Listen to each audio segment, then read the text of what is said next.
Good morning. ఈరోజు అయితే లంచ్లోకి అయితే క్యారెట్ ఫ్రై, రైసు, స్నాక్స్కి ఏమో చిలకడ దుంప అయితే కుక్ చేశానండి. ఇవన్నీ హర్ష కోసము.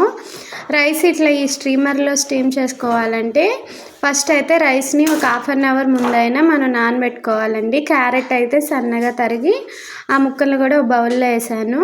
ఇప్పుడు స్వీట్ పొటాటో కూడా కడిగేసి ఇట్లా స్టీమ్ చేసుకుంటే లో ఫ్లేమ్లో ఒక 20 మినిట్స్ స్టీమ్ చేసుకుంటే మనకైతే రైసు, క్యారెట్ అన్నీ ఒకేసారి అయిపోతుందండి. ఫస్ట్ అయితే ఈ స్వీట్ పొటాటో అయితే బాగా కుక్ అయిపోయిందని స్వీట్ పొటాటో తీసుకున్నాను.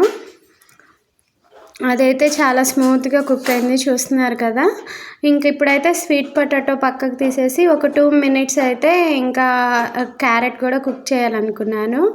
పర్ఫెక్ట్గా అయితే క్యారెట్, రైస్ కూడా మనకు కుక్ అయిపోయింది. ఇప్పుడైతే ఒకసారి మీకు రైస్ ఎలా కుక్ అయింది అనేది కూడా చూపిస్తున్నా చూడండి. రైస్ చూసారా, రైస్ కూడా పర్ఫెక్ట్గా కుక్ అయ్యింది. ఇప్పుడైతే చిన్న కళాయి పెట్టుకొని దాంట్లో అయితే కొంచెం ఆయిల్ వేసుకున్నాను. ఆల్రెడీ స్టీమ్ అయినాయి కదండి వెజిటేబుల్స్ అనేది.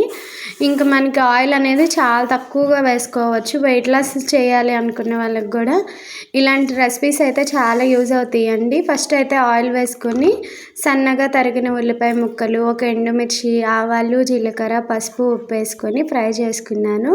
ఆనియన్స్ కొంచెం మగ్గిన తర్వాత దీంట్లో అయితే స్టీమ్ చేసుకున్న క్యారెట్ని కూడా వేస్తున్నానండి. క్యారెట్లో అయితే వాటర్ ఏమి వేయలేదు, అది ఆవిరికే అలానే మనకి ఉడికిపోయిద్ది.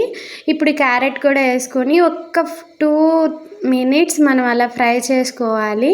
ఫ్రై చేసుకున్న తర్వాత దీంట్లో అయితే కొంచెము ఒక ½ టేబుల్ స్పూన్ కన్నా చాలా తక్కువగా ధనియాల పొడి, ఒక ½ టేబుల్ స్పూన్ అయితే కారం వేసుకొని 2 సెకండ్స్ అయితే ఉంచాను. ఇప్పుడు కర్రీ అయిపోయింది కదండి. హర్షకి రైస్లోకి అయితే వేసి కలిపేస్తున్నాను. లంచ్ బాక్స్లోకి అయితే క్యారెట్ కూరతో అయితే అన్నం పెట్టాను అండి. అయితే ఉడికిచ్చిన చిలకడ దుంపను పెట్టాను. దాంట్లో కొంచెం అయితే బెల్లం వేసాను. వేడిగా ఉన్నప్పుడే కొంచెం బెల్లం వేస్తే ఇంకా టేస్ట్ అనేది బాగుంటుంది. ఆఫ్టర్నూన్ లంచ్కి అయితే పాలకూర పప్పు చేస్తున్నానండి. పప్పు అనేది ఒక అరగంట ముందే నానబెట్టుకుంటా ఎప్పుడు నేను.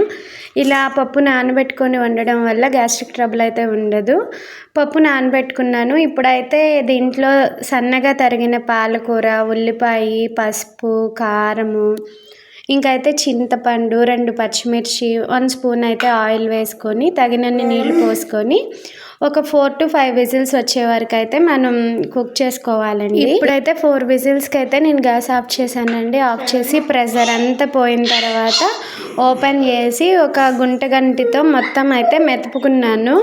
అసలు మనం పప్పు గుత్తి కూడా అవసరం ఉండదండి, చాలా స్మూత్గా కుక్ అయిపోతుంది. ఎందుకంటే ½ అవర్ ముందు మనం పప్పు అనేది నానబెట్టుకున్నాం కాబట్టి. ఇప్పుడు దీంట్లో కల్లుప్పు కూడా వేసుకొని ఒకసారి కలుపుకొని కొంచెం అయితే ఆయిల్ పెట్టుకున్నాను తాలింపు కోసం. దీంట్లో అయితే వెల్లుల్లిపాయలు, ఆవాలు, జీలకర్ర, ఇంగువ, ఎండుమిర్చి, కరివేపాకు, 2 మెంతులు వేసానండి. ఇలా మెంతులు వేసి తాలింపు వేయడం వల్ల పప్పు అనేది చాలా టేస్ట్గా ఉంటుంది.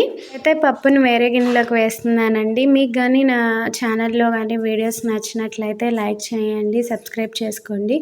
మీ ఫ్రెండ్స్కి, మీ ఫ్యామిలీ మెంబర్స్కి అయితే షేర్ చేయండి, లైక్ చేయండి, కామెంట్ చేయండి.